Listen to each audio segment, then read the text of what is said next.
rebonjour ou bonsoir en fonction de l'heure à laquelle tu vas me trouver. Alors, sur une idée de Rémi Deltraz, eh bien, avec un simple drap, on se transforme en... on a un beau costume, magnifique costume. Et alors, ça s'appelle Théâtre pour voix seule. Je relève le défi. Et donc le défi ici est de lire Shakespeare, que j'adore personnellement, ici dans une traduction de François-Victor Hugo. On reste avec Victor Hugo, mais c'est avec le fils. Et donc présentation des personnages pour ici une magnifique pièce de théâtre que j'adore qui s'appelle Le Soir des Rois, ou Ce que vous voudrez. Évidemment, le nom en anglais c'est 12th Night, c'est-à-dire la 12e nuit, si on traduisait mot à mot, or what you will. Voilà. Personnage. En personnage, nous avons Orsino, duc d'Illyrie, Sir Toby Belch, oncle d'Olivia, Sir André Aguechic, Malvolio, intendant d'Olivia, Feste, bouffon d'Olivia, Fabien, au service d'Olivia, Sébastien, frère jumeau de Viola, Antonio, capitaine de navire, ami de Sébastien, Valentin et Curio, seigneur au service du duc, un capitaine de navire, ami de Viola, la comtesse Olivia, Viola, sœur jumelle de Sébastien, amoureuse du duc, Maria, suivante de la comtesse, seigneur, prêtre, matelot, officier, musicien, gens de service, la scène est à Illyrie. Acte 1er, scène première.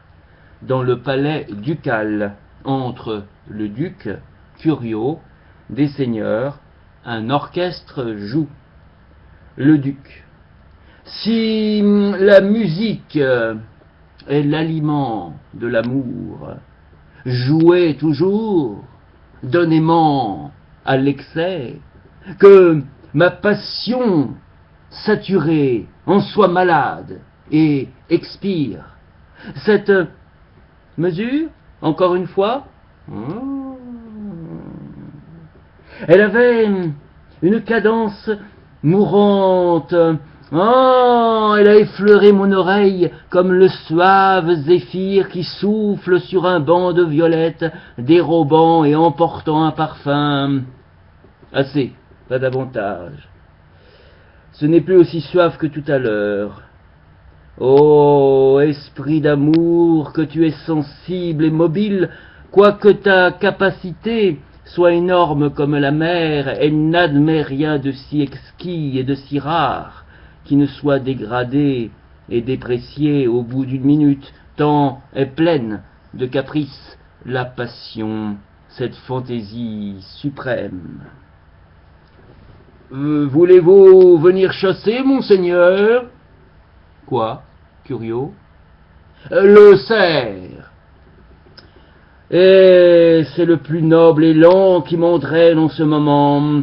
Oh, quand mes yeux virent Olivia pour la première fois, il me semblait qu'elle purifiait l'air empesté. Dès cet instant, je devins une proie, et mes désirs limiers, féroces et cruels, n'ont pas cessé de me poursuivre. Entre Valentin. Eh bien, quelle nouvelle d'elle? N'en déplaise à monseigneur, je n'ai pu être admis, mais je rapporte la réponse que m'a transmise sa servante. Le ciel, avant cet été révolu, ne verra pas son visage à découvert, mais comme une religieuse cloîtrée, elle ne marchera que voilée, et chaque jour elle arrosera sa chambre de larmes amères, cédant tout cela à son affection pour un frère mort, affection qu'elle veut garder vivace et durable dans sa mémoire attristée. Oh, celle qui a un cœur de cette délicatesse, celle qui paie à un frère une telle dette d'amour, combien elle aimera quand le splendide trait d'or aura tué le troupeau de toutes les affections secondaires qui vivent en elle, Quand son sein, son cerveau, son cœur, trône souverain, seront occupés et remplis par un roi unique, son tendre complément, allons errer vers les doux lits de fleurs, les rêves d'amour sont splendidement bercés sous un dais de ramure. Ils sortent. Scène 2. Au bord de la mer. Entre Viola, un capitaine de navire et des marins. Viola commence. Ami, quel est ce pays? L'Illyrie, madame. Et qu'ai-je à faire à Illyrie? Mon frère est dans l'Élysée. Peut-être n'est-il pas noyé. Qu'en pensez-vous, matelot? C'est par une heureuse chance que vous avez été sauvé vous-même. Oh, mon pauvre frère. Mais il se pourrait qu'il eût été sauvé, lui aussi, par une heureuse chance. C'est vrai, madame, et pour augmenter ce rassurant espoir, je puis vous affirmer que, quand notre vaisseau s'est ouvert, au moment où vous-même, avec le petit nombre des sauvés, vous vous cramponniez à notre chaloupe, j'ai vu votre frère, plein de prévoyance dans la chaloupe, dans le péril, s'attacher, expédient que lui suggérait le courage et l'espoir à un grand mât qui surnageait sur la mer. Alors, comme Arion sur le dos du dauphin, je l'ai vu tenir tête aux vagues, tant que j'ai pu l'apercevoir. Pour ces paroles, voilà de l'or. Mon propre bonheur laisse entrevoir à mon espoir, qui s'autorise d'ailleurs de ton langage, un bonheur égal pour lui. Connais-tu ce pays? Oui, madame, très bien, car le lieu où je suis né et où j'ai été élevé n'est pas à 3 heures de marche de distance. Qui gouverne ici? Un duc, aussi noble de cœur que de nom. Quel est son nom? Orsino. Orsino. Je l'ai entendu nommer par mon père. Il était célibataire alors. Et il l'est encore, ou l'était tout dernièrement, car il n'y a pas un mois que j'ai quitté le pays et c'était alors un bruit tout frais. Vous savez, les petits veulent toujours jaser des faits et gestes des grands. Qu'il recherchait l'amour de la belle Olivia. Qui est-elle? Une vertueuse vierge, la fille d'un comte, mort il y a à peu près 1 an, la laissant sous la protection d'un fils, son frère qui est mort aussi tout récemment, et c'est par amour pour ce frère qu'elle a abjuré, dit-on, la société et la vue des hommes.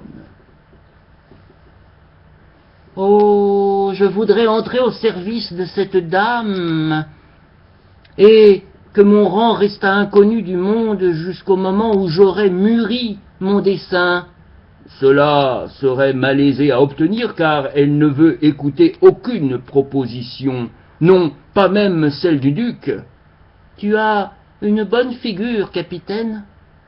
Et bien que souvent la nature revête le vice de beau dehors, je crois que toi, tu as une âme d'accord avec ta bonne physionomie.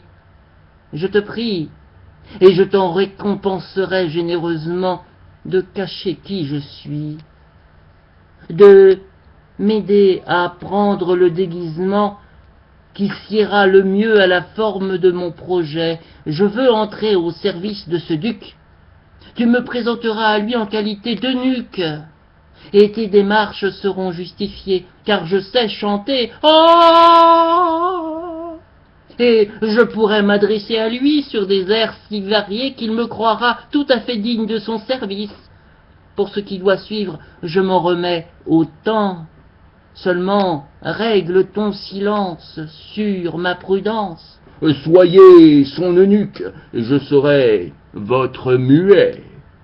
Quand ma langue babillera, que mes yeux cessent de voir.